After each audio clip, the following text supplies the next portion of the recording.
Kia ora and welcome to Tarmac. I'm Harry. And I'm Matthew, or should we be saying bonjour et bienvenue, because this is the very French and very comfortable C4. Yes, it's Citroen C4, but this one has got an electric twist. Come, let's take a look around this. Now, for those of you who follow our channel regularly, you would have seen that we have reviewed this generation of the Citroen C4 before, but that was the, well, fully ICE or petrol version.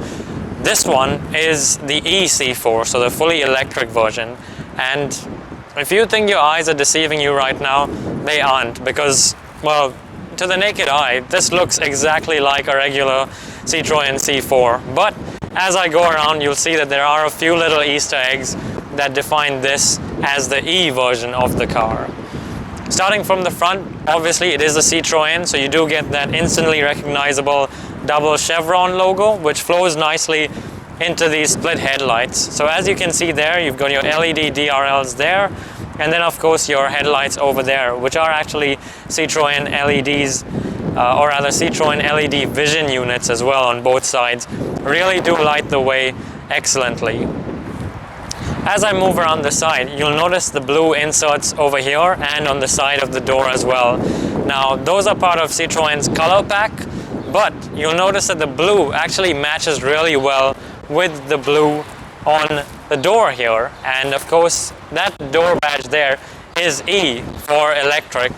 And you'll find another one of those on the back and some other blue inserts on the inside of the car as well.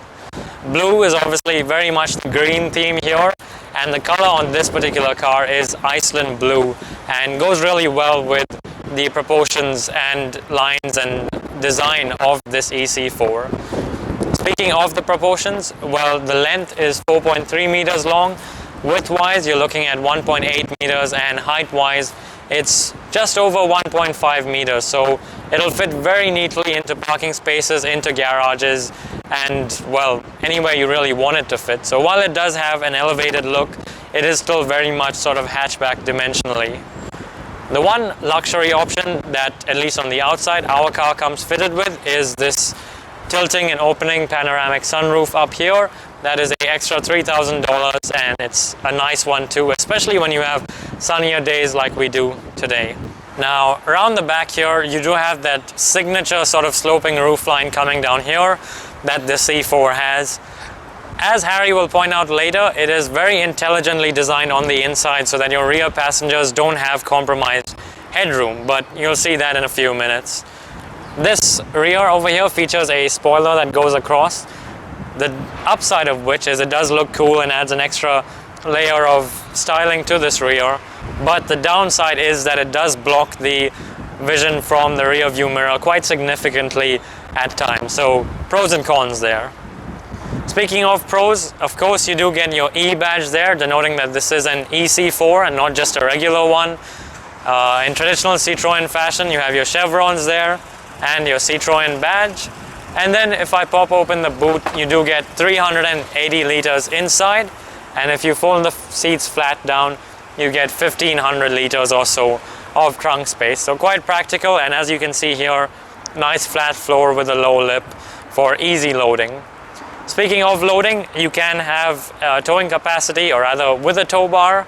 The towing capacity is 500 kgs, both braked and unbraked, but that will affect the range of the car, as you can imagine with anything.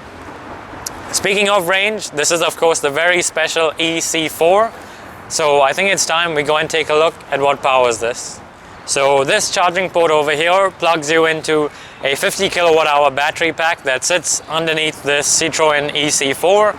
And what that does is power those front wheels there, and that gives you access to 100 kilowatts of power, 260 newton meters of torque, and what that means is a range of 363 kilometers. Well, I've got to say that this is an efficient vehicle, and its averaging, or rather average claimed, is 14.5 kilowatt hours per kilometer. And Harry, who's been driving this for the week, has actually been averaging very close to that claimed figure. Impressive stuff from this Citroen. Even more impressive when you consider the fact that charging this via a fast charger will get you from 0 to 80% in 30 minutes. So it really is quick and efficient on the move and charges very quickly too. Speaking of quick things, oh well, actually it's going to be me on the inside. So jump in, let's take a look.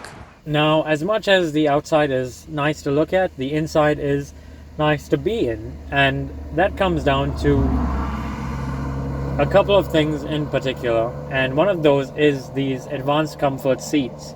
Now, the seats themselves, what makes them different is the fact that you have a 15mm layer of foam or memory foam on top of the seat cushion, and what that makes for is a really comfortable seat to be in. Yes, there's no big side bolstering, it's not a sporty seat, but again, this is not a sporty car. Citroen has always been about the comfort, and I think they've really nailed the brief with these seats in that respect. The seats themselves in this car that we have here are in the base spec, so you have the grey cloth and black leatherette, but you can upgrade them to black leather, which also brings seat heating for the front two seats, as well as electric adjustment again for the front two seats. The other angle of comfort also comes in the form of Citroen's PHC suspension, but I'll get Harry to talk about that on the drive. Now, I want to draw your attention to that over there, which I'm sure is perfectly visible from your angle. And what that is essentially Citroen's SmartPad support in action. So this piece you see here, well, there's no tablet inside it, but it is the actual sort of piece that you slot your tablet into when mounting it on the SmartPad holder behind. And basically what that does is provide an entertainment solution for the passenger sitting there. But this thing, even though it might just look like a piece of plastic, is actually incredibly intelligent, as Harry has educated me. So the holder itself has several different sort of pieces inside so that it can nicely contain tablets of various different sizes. The film itself on the top, well, that's actually like an anti-reflective sort of film, and what that means is the passenger who is viewing the content there can see everything just fine, but I, as the driver, that looks like a blank screen to me. So it's perfect in the sense that it does not distract from the driving experience while still giving the passenger an entertainment option as well. So really smart thinking from Citroen there. And hidden just behind is a purpose designed, I won't say a glove box, but a purpose designed almost like a drawer slash storage solution for putting your tablet into when not in use. So they've really thought about this sort of area here very intelligently. Speaking of intelligence, this is a C4, it's a family car, and you do have plenty of storage spaces in the middle, as well as charging solutions where needed. You've got your two USB chargers there, a little shelf there, another shelf down here which opens up to like a secret cubby. You also get space for your key down there, your central control system, your drive modes, your gear shifter, and then of course two extremely deep cup holders, which are actually too much for a standard coffee cup, but let's not go there. Open up this glove box and you'll find a decent bit of space underneath there too. So they really have done some smart thinking about making this whole area practical for a family. This central infotainment screen here is 10 inches in size, as you can see there, and laid out just like so, which actually is just perfect because it doesn't distract the driver from the road ahead, and at the same time is quite simple and easy to use while sort of on the move. And I especially like the thought of having a shelf here so that when you are using the screen you can sort of rest your finger, and that makes it easier to use while on the go. The two shortcut buttons are here as well. You have your home and your car settings. So if you press home, you'll see a basic 6-tile layout there of all the main features that the car offers. Note the Apple CarPlay connectivity there as well, and you do also get Bluetooth, of course, as standard. The climate control is also operated via this central infotainment screen. So if I click in there, you do actually get dual zone in this car here, as you can see there, for both of the people in the front. And then of course I go back to home and I can go into the driving menu. Again, quite a bit of customization there, and every option has a little info snippet of what it does, which I find is quite helpful in explaining this, because modern cars are so full of technology and many of them just assume that the driver knows what that technology does, but that's not always the case. So quite intelligent thinking there from Citroen. Similarly, vehicle settings, you move into there and everything is divided up neatly, including your comfort and of course safety systems, which are aplenty in this C4 as well. Take a look at all of that on offer as well. Now, in front of the driver there, you have a 5.5-inch digital instrument cluster like so. And what we do like about this is actually there's a bit of backlighting going on either side, which makes the screen look a lot more larger and pronounced than it actually is. So a nice little touch there from Citroen. Now, the screen itself, well, this is one of the different views, and you do actually have several on offer.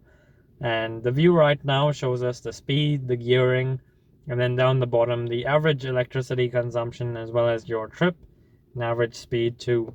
And you can see down the bottom left, we've got 222 kilometers of range left, with about, say, 65%-ish of battery remaining.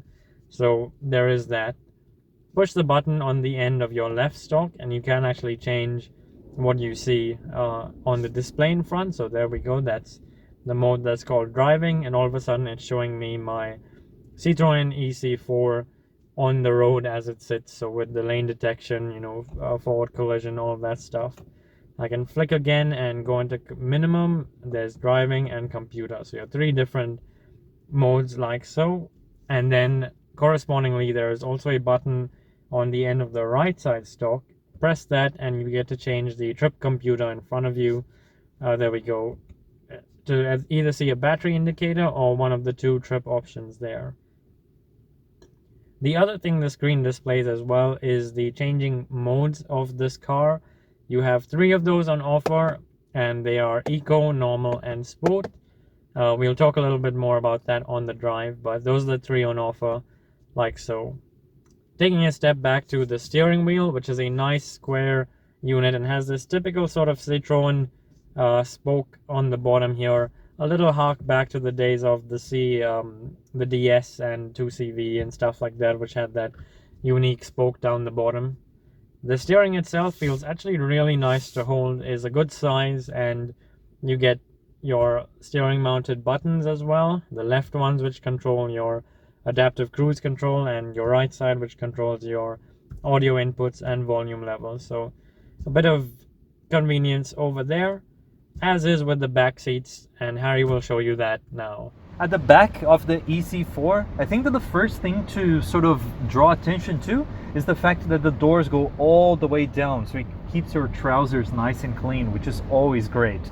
Getting in and out though is a little bit weird because the sills come so high up that people with shorter legs might struggle a little bit getting of course themselves in and out.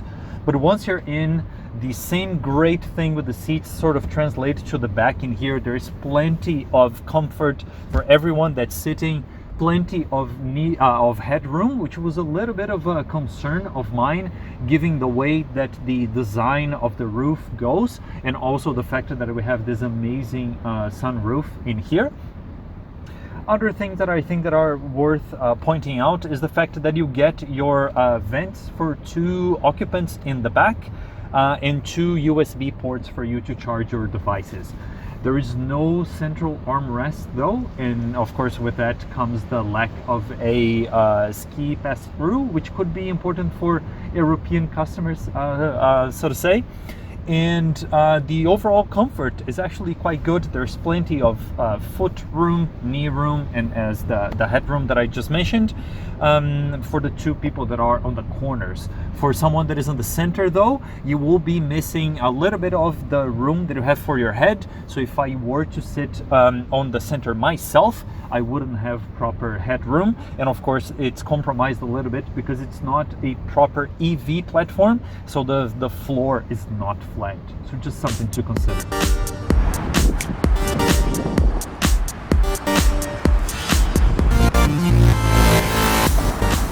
So Harry and I are, I guess, fans of the old Citroen, you know, the days when they made stuff like the DS, the 2CV, the SM, things that were as cool as they were quirky, I think is a fair way to describe them. And now in the modern day, when Citroen want to sell cars and sell more cars effectively, the question is, has something like the C4 lost its essential Citroen-ness? You know, the unique stuff that they used to do in terms of the design, the steering, the suspension and comfort. And so the question is, have they?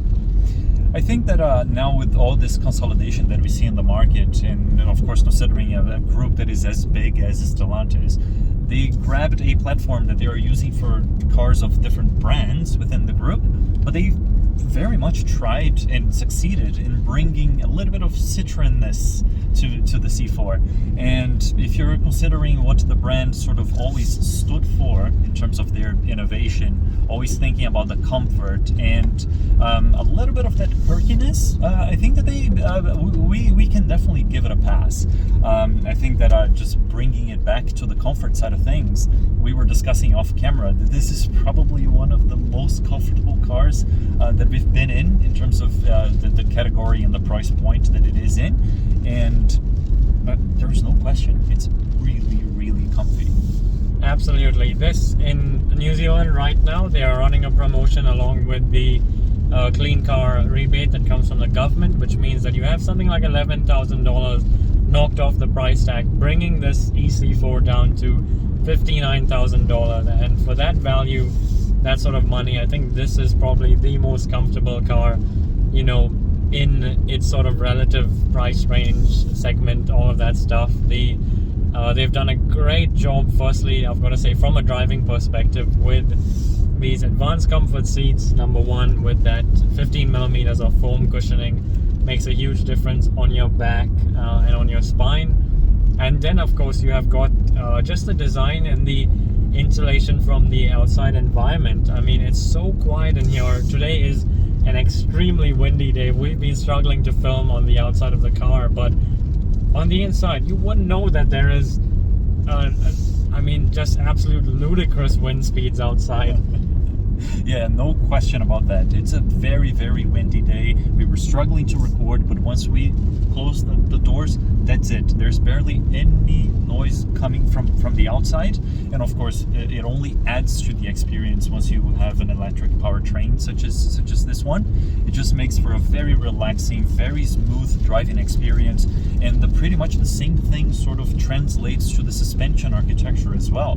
So Citroen have been very famous across the years for everything that they've tried with the hydraulic suspension back in the DS days that we all sort of know and love.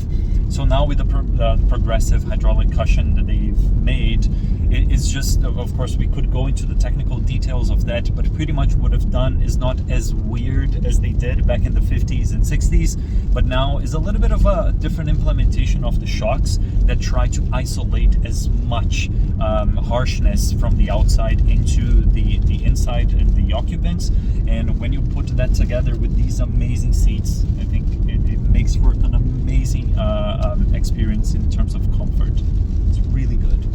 Absolutely. I'm glad Harry touched on the PHC suspension, because they've really done a masterful job on that. We were driving along the motorway. Right now we're on a Corsa open bore road. You know, we've been over bumps, over all sorts of things, and all through it the car just soaks up everything so well. And you know, it's really the masterness of Citroen and their craft. You know, the suspension comfort has been something that they've been known for all throughout, and for them to come out with this e-C4 and, you know, take that platform, the Stellantis platform, and apply this suspension setup to it, I think has just been an excellent addition to the car. And in terms of that comfort and quietness, is obviously, I guess, if it did have bad suspension, that would have been so much more apparent, because this is an electric car and the powertrain and the drive makes absolutely no noise. But because it has the kind of setup that it does, it makes the electric powertrain, you know, seem noisy almost. Yeah, that's very true. And that turn that you just did right there, in other cars that we've done in the past, it would jolt the car there and back. It was absolutely not the case in there. It's a really, really smooth experience, and something that everyone that we put in the car was very happy with. Absolutely. And speaking of happy with, I want to touch on that electric powertrain that this car has got. So you've got a 50 kilowatt hour battery, as I said before, and that does deliver 363 kilometers of range. It is not a huge amount, I will say that, but for a 50 kilowatt hour battery, it's quite impressive in that sense, and frankly, you know, very usable, especially when it comes to the charging too that's available. Yeah, so it's able to do 100 kilowatts of charging, which is awesome if you're on that road trip and you need to do a little bit of fast charging to get to your destination. And according to the figures that we have been getting so far, it looks like it is going to get very close to those figures, if not to those actual figures, just because of how efficient the powertrain actually is. Of course, that's added by the fact that it's not a massive battery, so there is not a lot of weight to be moving around, and that's exactly what you want. If it's supposed to be a run-around car, or maybe for the odd road trip, I really think that it sort of achieves what's setting out to do. Absolutely, and the fact that it can take, you know, your wall box or 3-point socket charging right up to 100 kilowatts of charging power at this sort of price range is a really good range to have on offer for a car like this. And the fact that 363k is actually, we are going to do slightly less based on the current predictions, but we've been averaging, Harry has mostly been behind the wheel of this so far, at 15.7 kilowatt hours per 100 Ks, which is not bad at all actually in terms of the actual real world efficiency. So it just goes to show that this is a very usable car, I think, for a day-to-day driver. Mm-hmm. And yeah, Matt is right. I was the one that drove this for the majority of this specific charge in here. And one thing that I really liked at the end of the day with the whole experience with this is how much of a relaxing experience it is across everything. The inputs, the way that it drives, the way that you interact with the technology. And on the latter, one thing that maybe we didn't talk too much about, but it's really worth bringing up, is the fact that not only do you get the screen in front of the actual cluster, but the HUD, the heads-up display, replicates the majority of the information that you can see in there. So it pretty much renders the screen down below just for the trip computer information. You can use everything in relation to the driving, like speed, gear, the assistance, all in the HUD. So again, just one thing less that you have to sort of pay attention to in terms of driving anxiety and discomfort, contributing to that overall experience that Citroen is trying to bring to the market.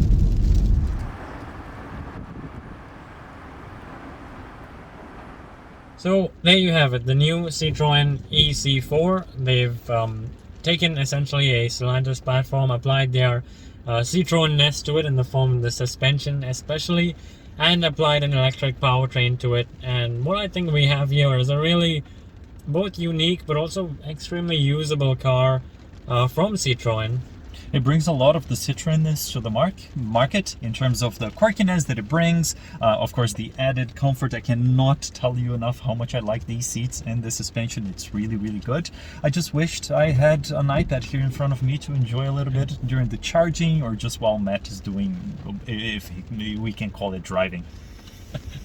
It is such a comfortable car, honestly.